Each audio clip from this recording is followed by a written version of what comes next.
આપણે મળીએ શું કરવા? અહીં આવો શું કરવા? પૈસા ખરીદીને આવો છો. એટલે એક આમ આવ્યા, શનિવાર ભર્યો, હું જોશમાં ઉમંગમાં આવ્યા, બરાબર, તો કંઈ લઈને ના જતા. એમાં શું આપણે રમણનું જીવન થયું. અહીં જ્યાં સમય પૂરો થઈ ગયો, ખાધું, સુઈ ગયા, જાગ્યા, થોડીક વાત કરી, પેલા પછી ભાઈ તમે વાત થઈ થોડી અડધો કલાક, પછી ખાવાનું કર્યું, નાસ્તી પૂરું થઈ ગયું, 10 વાગી ગયા. તો સમય ક્યાં જાય? 4 થી 7 વાગ થઈ જાય નહીં, બરાબર. 2 કલાક. તો જ્ઞાન શું કહે છે કે દેહના ભાવ તમારા માનવે છે ત્યાં સુધી આ દેહ સહિતનું જીવન મળ્યું કહેવાય. જ્ઞાન એવું કહે છે. બરાબર. તો બીજું જીવન દેહ સહિત જ મળવાનું. અત્યારે જ્યાં છો એ વખતે ત્યાં જશો. બીજું જીવન દેહ સહિત મળશે. અત્યારે દેશી પર તમે છો નક્કી કરશો તો બીજું તમે સીધું ધામ રૂપો છો. પછી જન્મ લેવો નહીં પડે. આ જ્ઞાન છે. તો માયાને મહાત કરવા 2 તત્વો છે. તે સિવાય માયા શાંત થાય એવી નથી. પ્રકૃતિના તત્વો એવું રસ મૂક્યા છે, એવા રસ મૂક્યા સંસારના કે તમે બહાર નીકળો જ નહીં. એકમાં જેમ નીકળવા જાવ તો બીજો ફૂંકી જાય. એટલે કાંપનો દાખલો આપ્યો કે નદીનો કાંપ હોય તો જો ખૂચી જાય માણસ, તો જેમ કાઢવા જાય ને તો વધારે ઊંડું થતું જાય. એક પગ ખેંચવાથી બીજો ઊંડું થતું જાય. પછી બીજું કાઢવા જાય તો પેલું ઊંડું કાઢતા કાઢતા બીજું ઊંડું થતું હોય. બહાર ના નીકળી જાય. કાંપ એવો હોય. તો સંસારના વિચાર એવા છે, બહાર ના નીકળી જાય. ઊંડા ખૂટતા જાઓ, ગમે તે વિષય લો એમાં. બરાબર. તો સામાન્ય માણસ માટે રમણ ગણાય. તે સિવાય તો છૂટકો નથી. તે સિવાય છૂટકો નથી. બરાબર. રમણ આપવું પડે તો જ પૂર્ણતા લાગે. કે આ પ્રાપ્તિ ભગવાન મળ્યા રમણ. પણ રમણમાં તમે દેહના સુખ જ ભોગવો છો. શું કરો? શું કરીએ છીએ? સુખ જ ભોગવીએ છીએ. લાગે રમણ તો સુખ જ ભોગવો છો ને અંતઃકરણ. એ દેહ હોય એટલે સુખ જ કહેવાય. જે કરો એ પ્રાપ્તિનું સુખ, મળવાનું સુખ, સંબંધનું સુખ. સંસારમાં સંબંધનું સુખ હોય છે. પતિ પત્ની મળે સંબંધનું સુખ. તમે જે ભગવાન માનો છો તો ભગવાનના આત્મા પણ હાજર નહીં રહેતું હોય ને તો રમણ કહેવાય. આ દેહ સ્થિતિના ભાવો. તમે જે રમણ કહો છો એ સ્વરૂપથી રમણ થાય, ભગવાનથી રમણ થાય. બરાબર જુઓ, દેહના ભાવ છે કે સ્વરૂપના ભાવ છે? હવે સ્વરૂપમાં તો આવો કોઈ ભાવ જ નથી હોતા. એટલે જ કહું છું સમય પસાર થાય છે. એક જાતનું બીજું જ્ઞાન છવાઈ કાઢ્યું આના રમણના ગણતરીએ. એટલે વિચારવાની જગ્યા જ ના રહી. કે જો જ્ઞાન બતાવવા જાય અધૂરપ લાગે. જ્ઞાન બતાવે અધૂરપ લાગે ત્યારે આપણે અધૂરું રહ્યા. તો અધૂરું બતાવવું ખરેખર ખોટું છે. કે જે જેટલું પાત્ર છે એમાં પૂર્ણતા આપવી પડે.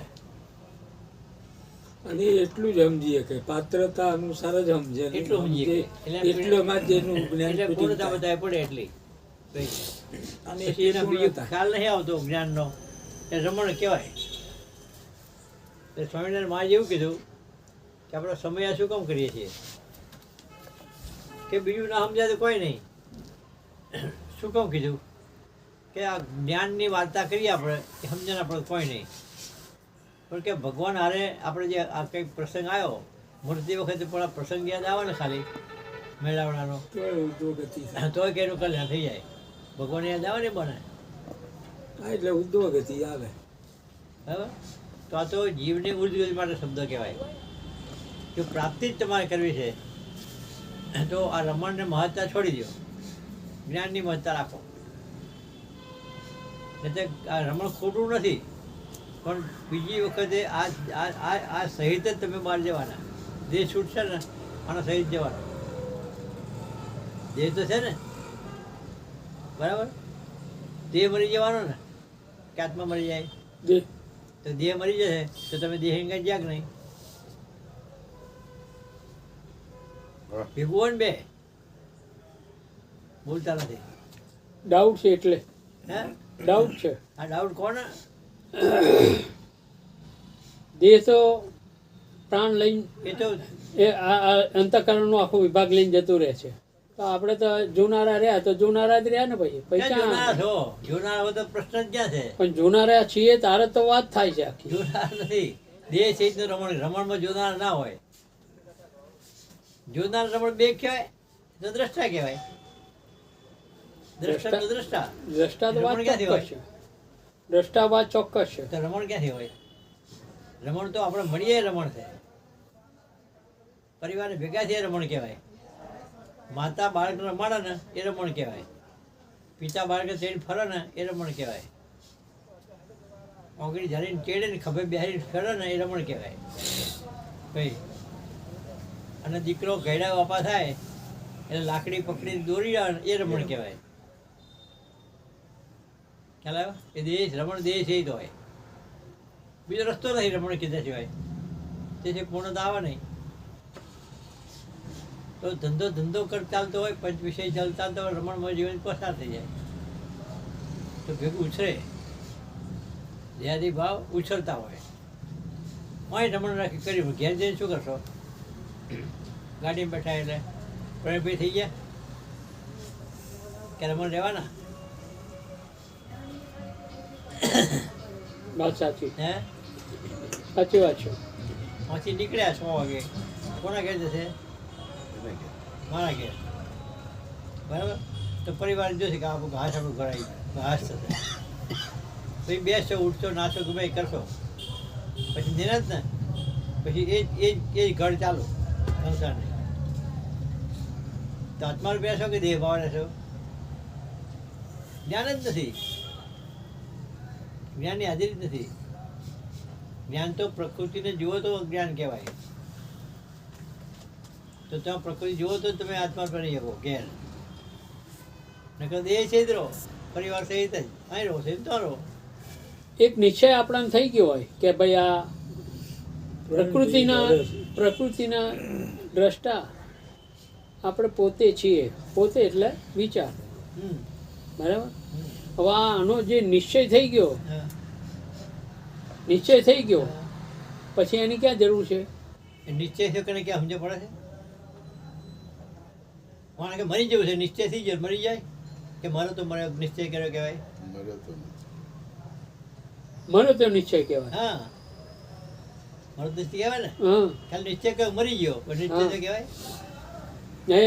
એમ નહીં કહેતો. તો હું જ એ બોલતા. તમે તો એમ કહો જ છો. નિશ્ચય કરે કહેવાય.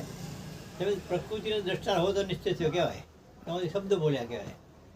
સાંભળ્યું કહેવાય, સમજ્યા કહેવાય. તમે નિશ્ચય કરો મારું નામ પ્રેમભી છે, નામ બદલી કાઢીએ તો નિશ્ચય તમારો ક્યાં પ્રેમભી છે ને. તમારે હાથી બદલો તો કહેવાય. એક વાત ફિટ થઈ ગઈ હોય કે ભાઈ 24 તત્વોથી પર પોતે વિચાર સ્વરૂપ છો. કાંઈ ફિટ રહે ને જુદી રહે ને મારે કેવું છે. તો જુદી જ છે ને. તમારું અજ્ઞાન જાણો. અમારું થોડું છે. તમે બરાબર જો હું કહીશ ને તમે નહીં માનો. તમે અંદર પૂછો કે તમે જુદા જીવો છો કે પ્રેમભીને રહો છો? કબૂલ કરી આપણે. તમે કોઈ કબૂલ. તમે પિંડ સહિત છો કે પિંડને નોખા જોવો છો? પિંડને નોખું જોવાનું. હાલ રોજ નોખા જોવો છો? હાલે નોખું છે. ખાતા પીતે બધે હાસ તો બરાબર. તો એથી મોટું જ્ઞાન કહે તો ભગવાન કેવો? કલ્યાણી નો મસ્તો. કલ્યાણ ના કહે. બોલનારો છે કલ્યાણ બોલનારો. ભાઈ એ હું છે બોલનારો. હા તો પગે લાગે એટલે ભાઈ બોલ જ ને ભાઈ. હા, એ બોલનારો હું છે. તો જુદું જોયો નહીં. આ તમે બોલશો ને મને કઈ વાંધો નથી. સમજશો જ મને વાંધો નથી. પણ ખોટું છે એ સમજી લો. આપણે કઈ દ્રષ્ટા નહીં રહેતા. એ સ્મૃતિ ફક્ત હોય છે. કેવું? શબ્દની સ્મૃતિ હોય. સ્મૃતિ હોય છે, કાંઈ હોતું નથી. એ તો આ કાયમ માટે હોય ને. આપણે ગોધરે કંઈક બોલે ને એ યાદ હોય છે આપણને. બરાબર. પેલો ગો આવ્યો તો નાગ તેમ ત્યાં જેવું યાદ આવે છે. તો કાયમ યાદ જેવો કહેવાય? હાજર જેવો કહેવાય? કે શ્રુતિ કહેવાય? એ તો સ્મૃતિ કહેવાય. તે બધી શ્રુતિ જ છે જે કહીએ. મારો છોકરો કે મારો છોકરો છે નિશ્ચય છે મને, પણ શ્રુતિ છે